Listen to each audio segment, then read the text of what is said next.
Good morning, YouTube. So please forgive me. I did decide to do this video last minute. As you can tell, I'm driving, and I just really wanted to get it out there while it was in my head. This was a topic I was talking about, and it's in regards to like getting started on your spiritual journey and what that may look like, or what are some tips that you can utilize when getting started on spirituality, right? And it's really simple, but a lot of the times, due to Hollywood, due to social media, etc., we tend to allow other programs to condition us into believing that spirituality should only look one way or a certain way. And that's very dogmatic. That's very illusionary, because spirit is in and of everything. And I hope you can hear me well, because the position I had to put the phone in. But anyway, spirit is in and of everything. And because spirit is in and of everything, we are naturally born spiritual. However, throughout our lifetimes, with the conditions that we grow up in, we tend to forget that. We tend to forget where we came from. I mean, even the rites of passage. When you are fighting your siblings in war to get into your mama's womb, to be the one that survived and the champion and come into this realm of existence, right? We are naturally born warriors, but we tend to forget that, right? And so I would say the first thing that is important for getting into spirituality, remembering who you are, just bringing your life path into a more spiritual path versus a more physical path, right? Although spirit is in the physical, you have to allow yourself to do the practical work, right? Because we're in a physical realm. Do the practical work while truly allow yourself to tap into yourself. What I mean by that, so simple. Meditate, breathe. Before you go buying any candles, before you start any type of rituals, you really want to connect with the inner elements in yourself. The fire inside of you, the air inside of you, the water inside of you, the earth inside of you. And also allow yourself to be open to receiving messages, and they're going to come in different ways. So that means being open to disagreements, being open to challenges, being open to solutions, agreeing to disagree, okay? Because everything that you read isn't necessarily a fact, because everything is written by man, and every man has their own perception in life. However, science makes it a lot easier for you to decipher facts over opinions. And that is why it's important to study a lot. And I kind of did the backwards thing, I really much was getting into the practices right away and all this stuff, and getting myself into some stuff I really wasn't ready for at the time, or at least maybe my spirit was, but I wasn't fully aware of what I was doing until I did it, and I was like, well, I know better next time, or maybe I shouldn't do that just yet, So because I didn't have the studies. I didn't necessarily have a mentor. And when the student is ready, the teacher will appear. And you don't want just anybody to be your mentor, but you can look at everyone as your teacher. And for me, that's a big difference, because everything is a lesson. Your teachers are your family. Your teachers are your friends. Your teachers are your neighbors. Your teachers, everyone that you come across in your path. Because everyone has an exchange to give you, a lesson to give you. They are a part of your reflection of what it is that you perceive in your mind, of your belief system, etc. And so they're guides in a sense, right? But they may not play a major role such as a mentor would. And when you allow yourself to be open to everything being a lesson, everyone being a teacher, you then become a good student. And when you start to recognize how your energy is working within your basic elements, earth, air, fire, water, you want to also connect with your senses. So touching, tasting, feeling, seeing, listening, smelling. Okay? Really allow yourself to get more in tune with each of your senses. Right? So this is the practical work, the studying, the connecting with your senses on a deeper level than just, oh, this is what I see. Allow yourself to kind of like broaden it out, expand them, right? And get to know how you have that capability, right? Because then you start getting in tune with your personal energy. You start getting in tune with who you are, without any books, without any mentors, but strictly through yourself, right? And that's the basics. But because that's the basics, that is the most important part, as simple and tedious as it may sound.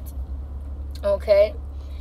Once you start connecting with yourself in that way, and you are, as stated, doing certain studies, and you're allowing yourself to be open-minded, there will be a time somewhere along your spiritual journey where the mentor will appear. And this mentor is going to be like, F everything you already learned. F what you think you know. You don't know nothing. You're going to learn from the beginning. You're going to learn from me. And you don't know what it is that I have to teach, because you are not me and you do not have my perceptions. Therefore, you will be my student and you will know nothing to learn everything. So you're going to go back to the basics and back to their ways of doing things, right? And so anytime you get a mentor, it's always going to be that way. It's always going to be learning their way. And that's a very beautiful thing, because that allows you to see different points of views in life. And the mentor starts teaching you how to apply these things in different aspects of your life. But not everyone needs a mentor.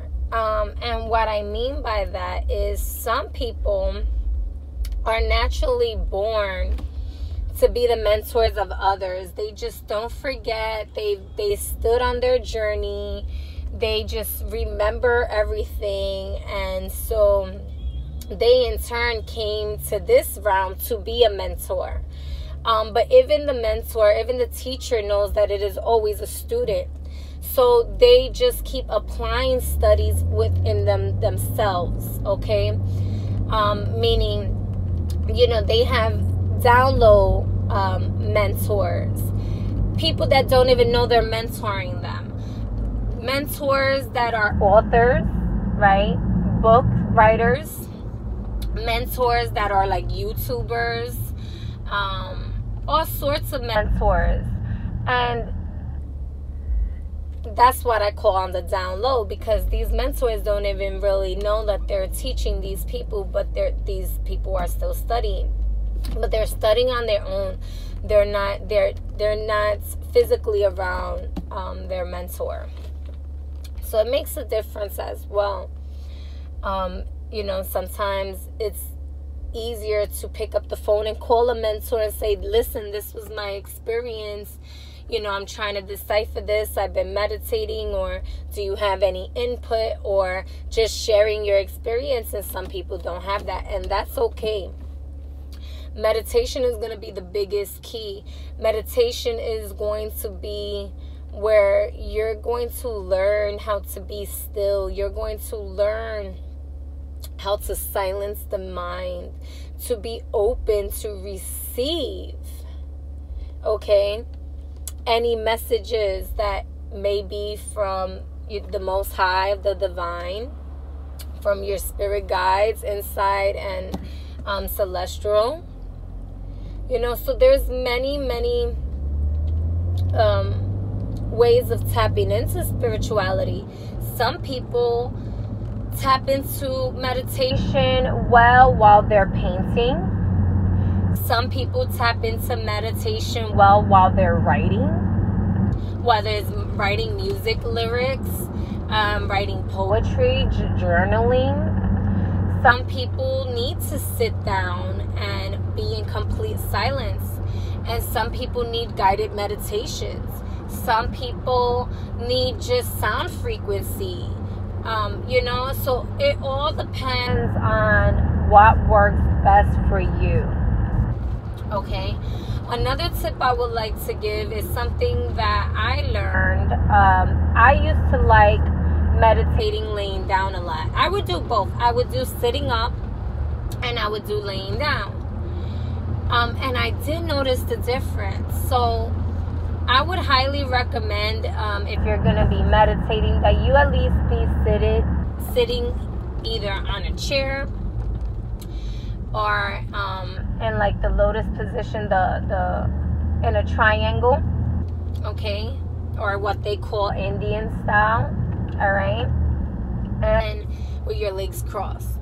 So what that does is, as you are meditating and you are drifting off into your subconscious, into your spirit, into your light, it allows for your body to keep cycling your energy, preserving that energy, which allows stamina for you to keep going, swimming deeper within yourself.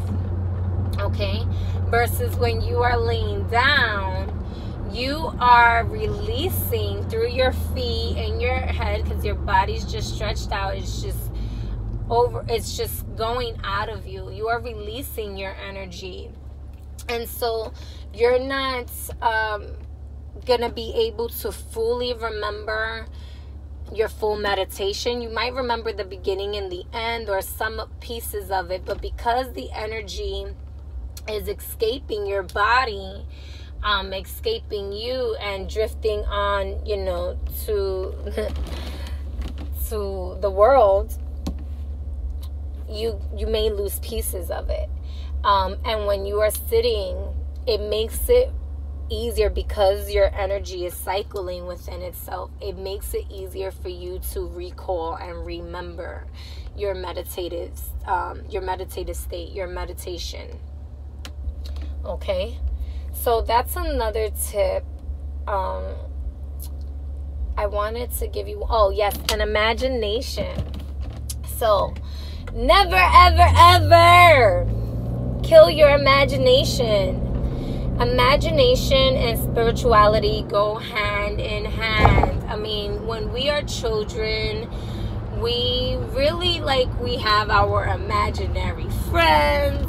We just imagine what we're gonna be when we grow up, or play certain, have role playing, and we create you know, the floor is like lava and we have to like jump over, you know, to save our asses, or, you know, it may be a river and there's alligators and you don't want to get eaten, so you start jumping on the couches to, like, you know, that's your imagination creating a whole other world, a whole other reality. While you're having fun, it feels like you're truly living in that moment, in that reality, which you really are.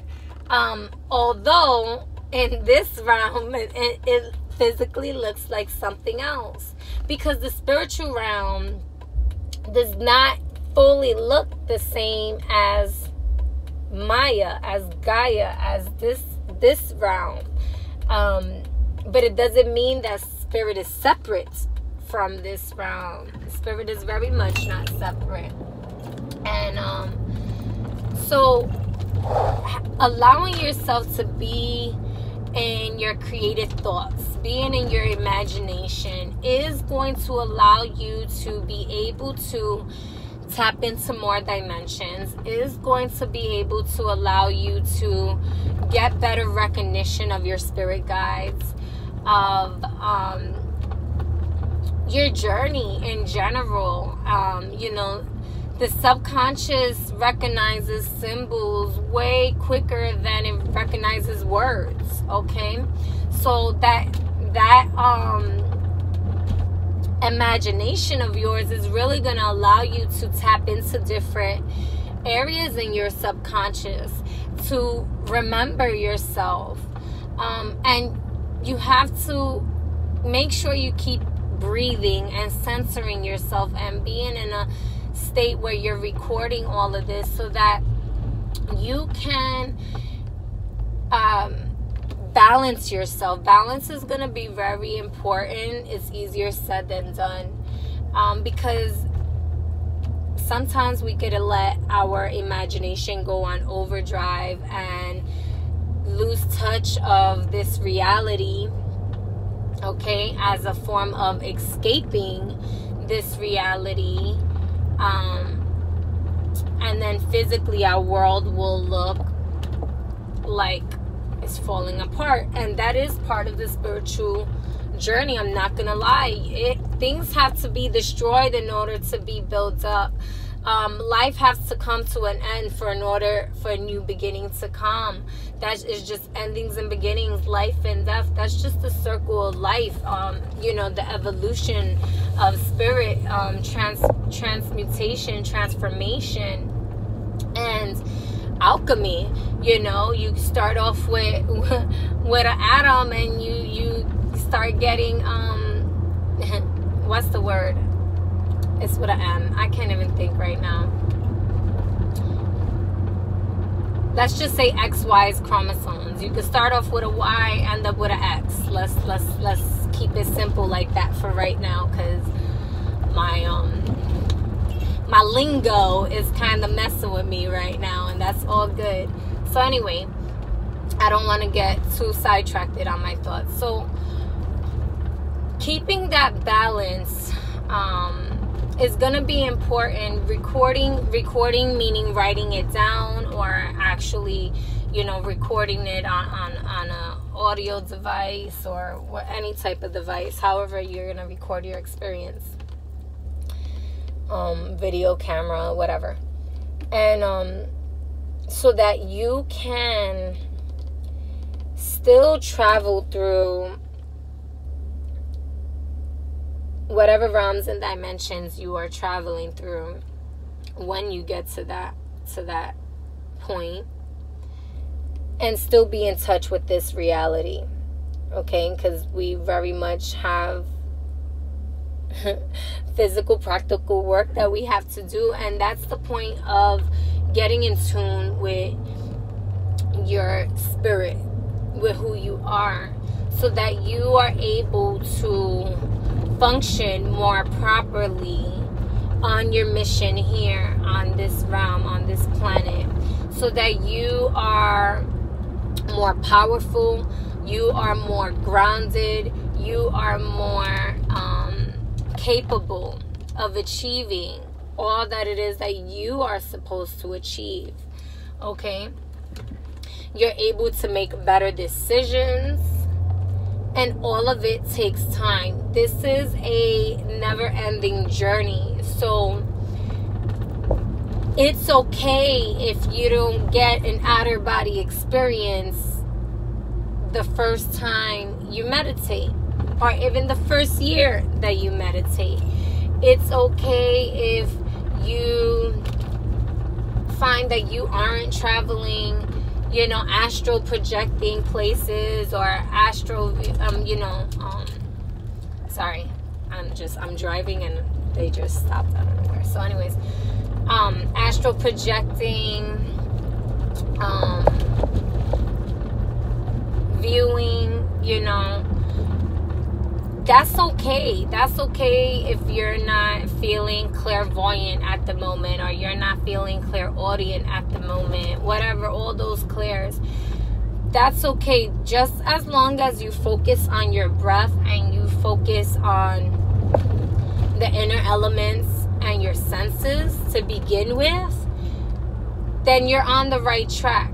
And sooner or later, you will then begin to shift. You will then begin to evolve. You will then begin to access different realms. You will then be able to access your quote-unquote psychic abilities much more advancedly, because you will be practicing, right? As you are practicing expanding your senses of listening, you now allow yourself, as you are just breathing and sitting there in meditation, to allow yourself to be open to receiving messages from your guides. And sometimes it may sound like a beep, sometimes it sounds like static, sometimes it sounds like a long noise, or whisper or a scream. For everyone, it's going to be different. Okay? And that is okay. That is the beautiful part of this journey. So I'm going to leave it with that. Keep it simple and basic, since this is, just a getting started video. I don't want to overwhelm anyone.